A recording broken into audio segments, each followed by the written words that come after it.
Hey everybody, it's Lewis Butler here with Iowa Wind and Solar. I'm joined by Jerry Perkins. Hey Jerry. How you doing today, Lewis? Doing great. We're going to give people about another minute or two to filter in here, but we wanted to cover a few things about the webinar. The first thing to know is on the right-hand side, there's a chat dialogue. Feel free to ask questions up there. There's also a way to submit questions for Jerry and I. Hopefully we'll get to all of your questions today. We're going to try to keep the questions focused on the adjustable block program. So if you have a question about something that's not explicitly covered by the adjustable block program, it's just about solar in general, please feel free to reach out to us or follow up with us after the webinar. You can get a hold of us at iowawindandsolar.com. Our contact information is on there. You can give us a phone call, 1-800-8080-SUN. You can also email us at bebright@iowawindandsolar.com. Jerry is, Jerry Perkins at iowawindandsolar.com. And I'm Lewis Butler at iowawindandsolar.com. We'd love to answer any questions you guys have. Please go ahead and ask them. There will also be a copy of this recording that will be available afterwards for people to view should they have any further questions or you'd like to share this information with someone else. So with that, we'll jump right into what today's webinar is about.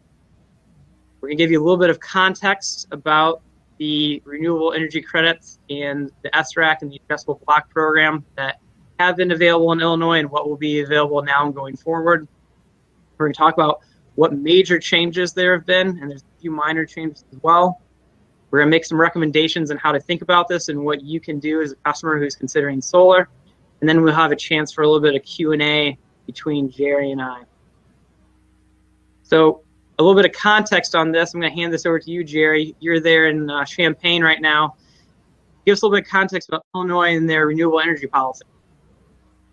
Yes, so Illinois has the Future Energy Jobs Act, which was finalized June 1st of 2017, last year.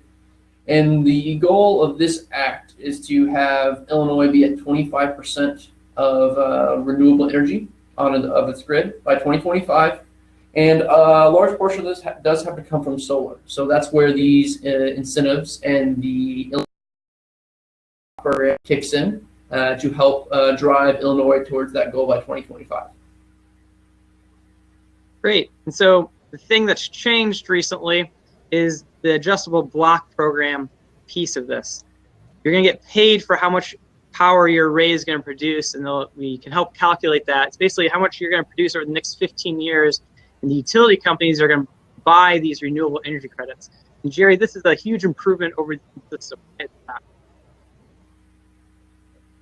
Yes, it is. It's going to give a lot more certainty in the program so that customers can know what they will be getting from Illinois.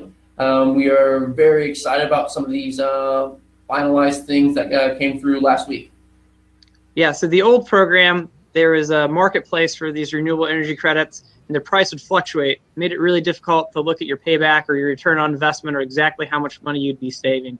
The new adjustable block program, which we'll have a chart of in a slide or two here, really outlines clearly how much those payments are going to be, and there's a lot more predictability inside of the program. So the rules have been making their way through this process. There was a draft of the rules that came out in September, a new draft that came out in December of last year. In February, they updated a couple of numbers. So on April 3rd, just about a week ago, the rules have been finalized, and they really kind of locked into place what this program is going to look like and how they can set up the restriction program. So the new pricing was released. The pricing's varied a little bit between each draft. Based upon my conversations with the Illinois Power Agency, we've been calling them at least once a week, spending a lot of time on the phone with them. These prices are unlikely to change in any significant way unless there's some sort of math error on their end, or if anything, we think that they're likely to go up. It's worth noting at this point, until they actually have people in place who are actually administrating this program that they've laid out, some of these things are still subject to change, but the outline of the program should be finalized by now, and the exact pricing that they're definitely going to stick with will be finalized on June 4th, and they're hoping to have the administrative piece of this up and running by this fall. So They have the amounts in the system by which everything should work. They just don't have the people and process in place to actually start running through the program. So, Jerry, there's a pretty significant change when it comes to the rural electric co-ops and the municipal utilities. Can you just talk briefly about that and why this is important for some of our customers potentially? Absolutely. So there was some fear that not everyone would be allowed to participate in these solar incentives, but the ruling last week will be allowing your rural electric groups, your municipal utilities, as well as Mount Carmel, to all be included into the Illinois Adjustable Block Program. And so this means kind of your farmers, hog farmers, small towns. A large portion of kind of southern Illinois is governed by these rural electric co-ops and municipal electric groups. So we're very, very excited to have everyone on board so that everyone can benefit and get paid for going solar. Yeah, so this is really great news. There's some fear that they wouldn't be able to, but they are. And so, like we said, the program will be administered starting this fall. And so you can start taking advantage of this program by installing solar today. And so here's the payment structure by which these renewable energy credits are going to be paid out. It's based upon what utility company you're on and how big of a system that you're installing. So for example, if you're on Ameren, you're installing a small system on your home, you're going to get paid a higher rate than if you're on Ameren and say you're installing a hog farm that's a 50 kW system. So when we come out and we do our proposals, we size the system with these credits in mind, and then we build this into your payback, and so you can see financially what is going to happen with your proposal. If you're on ComEd, they're a little bit better or worse depending on which block you're in, but we're feeling pretty confident about what these blocks are going to look like, projecting these into the future. They do have it set up so after a period of time, a certain amount of solar gets installed or renewables get installed, they are going to decrease these payments at a very slow rate as time goes on.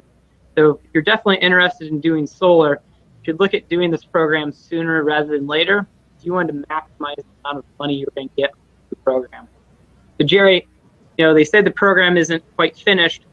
How or what should our customers be thinking about if the administrative piece isn't set up? Will they still be grandfathered in? How are they going to get paid? When are they going to get paid? What does this installation process look like? Yes, so going solar now has a couple advantages for you. One is you can immediately start saving on your energy bills. You're paying those on a monthly basis already. So taking the money that you're spending already and giving that to you, essentially start taking that and investing it into an asset that you will own. It's under warranty for 25 years, and so you get that process started and get that savings rolling in immediately. Another reason is the summer months are some of the best months for solar. That's when you produce most of your energy.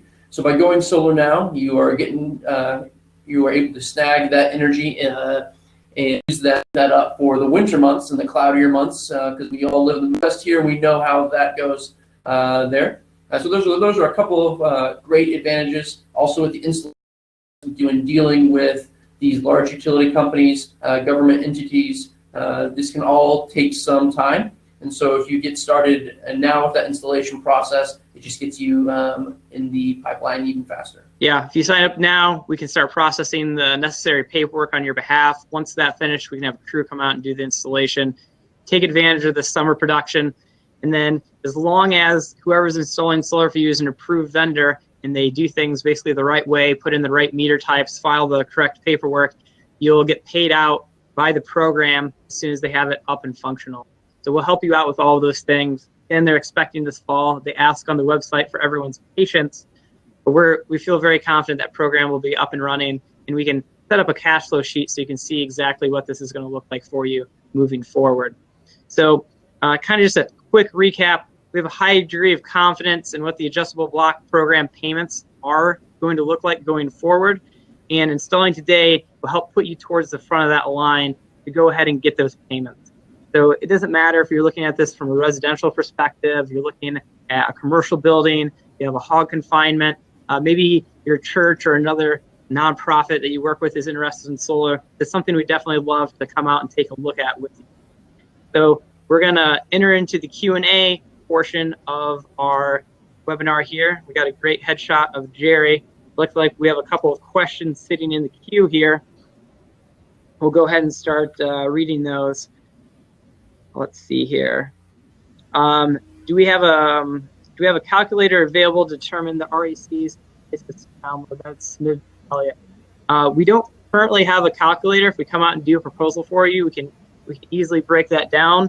Or if you shoot Jerry or I an email, we can definitely talk you through what that would look like. But that's a great idea that we should put out there. That being said, the reason that we probably haven't built one is it's hard to predict how big of a system is appropriate for any one individual customer. We try to look at your last 12 months of usage, and we try to size that array appropriately. So this is definitely something that we think having a full conversation about would be beneficial. There's a question, my existing 5-year SRAC program ends in 2022. Can I start this program when that expires? Jerry, do you have any thoughts on that? I have an idea of what the IPA might say, but wanted to get your impressions. Yes, so some of the kind of nitty-gritty points I think will get finalized as we move through the program towards the end of June or towards the beginning of June. I suspect that you will have to put solar installation in order to qualify for this program as well as the SREC program. So if you had more energy to be offset, I'm sure you could install another array on the property. But with a current array that's already receiving the SREC benefit, that's how I would think it would go. Yeah, I would think in some sense the utility companies under the current SREC program have already paid you for that production. So it's unlikely they're going to pay you for that production a second time if I was going to take a guess at that. There's another question asking what Iowa Wind and Solar's interest in Illinois policy is. So even though our name is Iowa Wind and Solar, we're actively expanding throughout the Midwest. So we actually have a lot of reps like Jerry who are already living and working in the Illinois area. So for a lot of our customers and potential customers, this has a really big impact for them. And we want to make sure we're giving them the most up-to-date information. So we're constantly updating our proposals with new numbers and talking with the IPA, make sure that we're at the forefront of this, kind of as a conduit of information. So even if you don't go with us and you're considering another installer, you at least know to ask them the right questions. Jerry, while I read through some of these other questions, can you just briefly talk about, I know you've been doing a lot of proposals lately, just what this looks like for residential customers and how this might be a good fit or what you're seeing in terms of payback, and then on the commercial side of it as well. What rate of return are people seeing? What is that process? Yes, so on the residential side, we're looking at somewhere between 60 to 70% of system covered between the federal tax credit, which I don't think we've really mentioned yet here today, but there is a 30% federal tax credit. So between that number and the money from the adjustable block program, that's somewhere between 60 to 70% of a residential system. So that's putting paybacks somewhere in the, I'd say, the 5 to 7 range for a lot of residential owners. And on the commercial side, it's even faster. Oftentimes they are hitting the block points at slightly better places, as well as being able to take advantage of depreciation on the asset. And so in those cases, I'm seeing 70, 80, 90% of system costs being taken care of by these incentives. And on the commercial side, with the larger electric use, you see very quick paybacks, usually within 3 years. That's really good information. I just saw a question from Jeff pop up. He's not sure what getting in line for payments means. It means the rules have been finalized. So there are people out there who have been eligible for the adjustable block program since June 1st of 2016. So as long as they didn't sign up for the SRAC program, they've turned on their system. It's been energized. They're getting those energy savings. The only thing that's holding up the payment at this point is there's no administrative thing in place. So there isn't someone sitting behind a desk writing checks, approving paper. So that's what the IPA is working on now. In the fall, it's putting someone in place to review the paper, sign the checks. And they actually differentiate on system size. So if you install a 10 kW or smaller system, as soon as they have the administrative piece of this in place, they're going to write a check for that full adjustable block program payment. If your system is larger than 10 kW, they're going to space that out over the course of 5 payments. So 20% as soon as they do the paperwork and your system is energized, and 20% the following year, and 20% the year after that until they've paid off that entire adjustable block payment.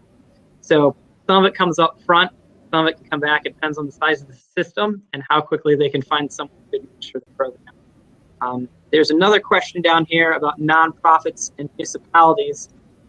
Barry, have you had any experience with these or read through any of the details of the program here? Let's see. So there will be some numbers and advantages for the nonprofits. The municipalities, I believe, would fall more into the community solar side of things.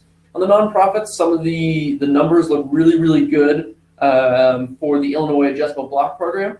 Now, we have talked to the IPA a couple times, and there is some confusion about exactly what qualifies as a nonprofit and which organizations within that will be able to take advantage.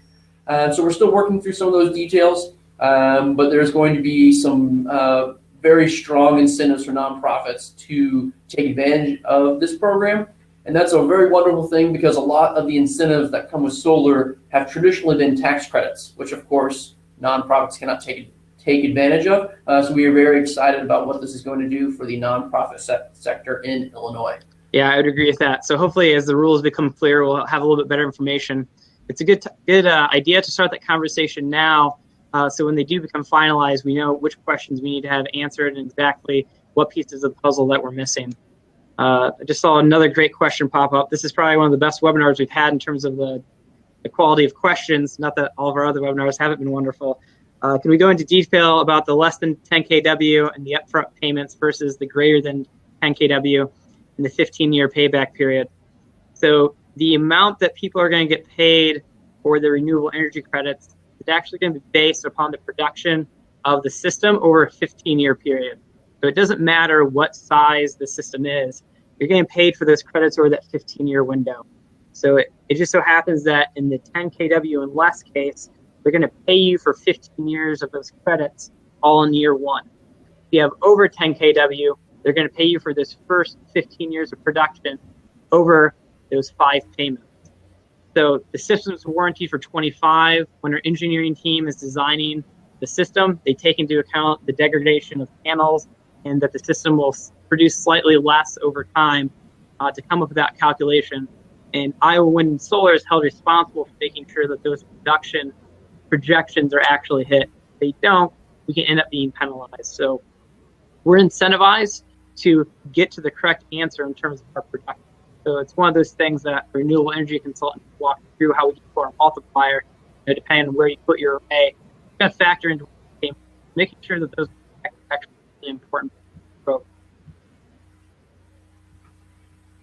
Someone asked a following question: is the 15-year generation estimated PV watts or another source?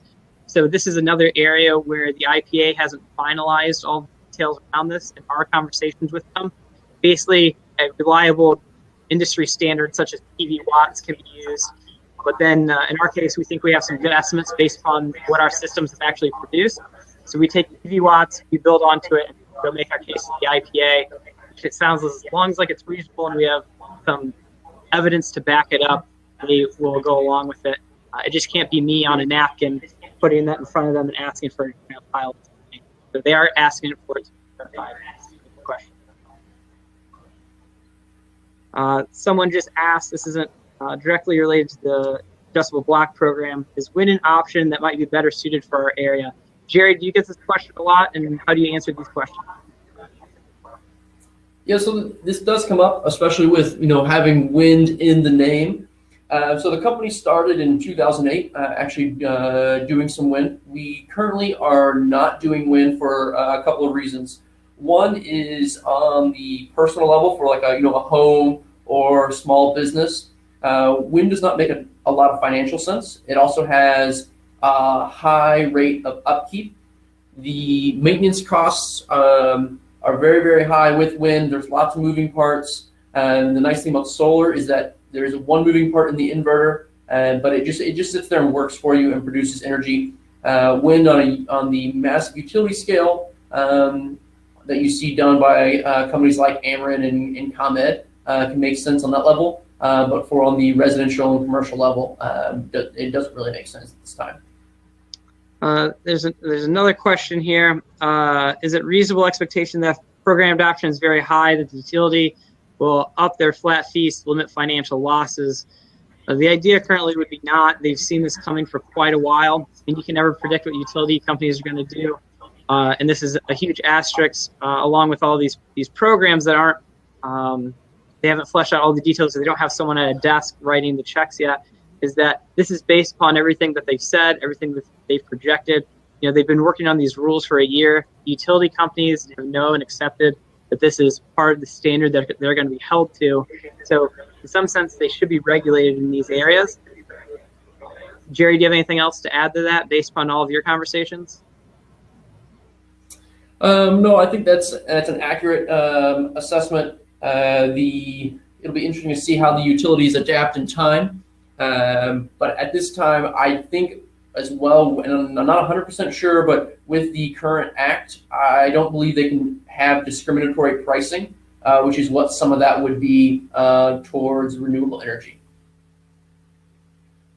I think that's most of our high-level questions. Now, there's a few specific questions that people are having. I don't want to. We love getting into the weeds. Don't get me wrong. In the office, we get into the weeds all the time. For some of these, I think it'd be best just to have one-on-one phone conversations, talking about working with the rural electric co-ops to try to figure out what their incentives are. You know, there's a lot of utility companies out there that we work with. We want to make sure we're giving you the best information possible. Paul's asking what additional expenses are eligible for the 30% federal tax credit. If a roof-mounted array installed a newly constructed pole barn, some of the barn building expenses be eligible. This is a conversation that's probably best to have with your renewable energy consultant. There's going to be a few variables that matter here. One of them is whether or not it's a residential purchase or a commercial purchase. On the residential side of things, you often roll in replacing part of the roof that benefits the system. On the commercial side of things, definitely not. This distinction also matters because if you buy it through a commercial entity, you can get depreciation, whereas if you buy it through a residential, I guess not entity, if it's a residential purpose or purchase, then you're not going to get that depreciation. So it's a moving math calculation, and it's also going to depend on the size of the array and what the barn is looking like and when you incur these costs. So this is where we like to get down to the nitty-gritty and see what your specific case is. When we think about selling solar, we think about an ongoing informative conversation about trying to solve what your needs are rather than come in and throw up a predefined solution for you. I think for now, unless you have anything else to add, Jerry, I think this is going to wrap up our webinar. You can email us at bbright@iwindandsolar.com. You can find Jerry and I's information on our website. Give us a call, get patched through. Anything else you'd like to add, Jerry? Nope, more than anything, thank you for coming out to the webinar today to learn some more about solar. And we look forward to answering any other questions you may have in the future. I want to thank everyone for watching. Look forward to hearing from you. If you find out some information we don't know, send it our way. We'd love to have that conversation. Have a great day, everyone. See you, Jerry. See you, Lewis.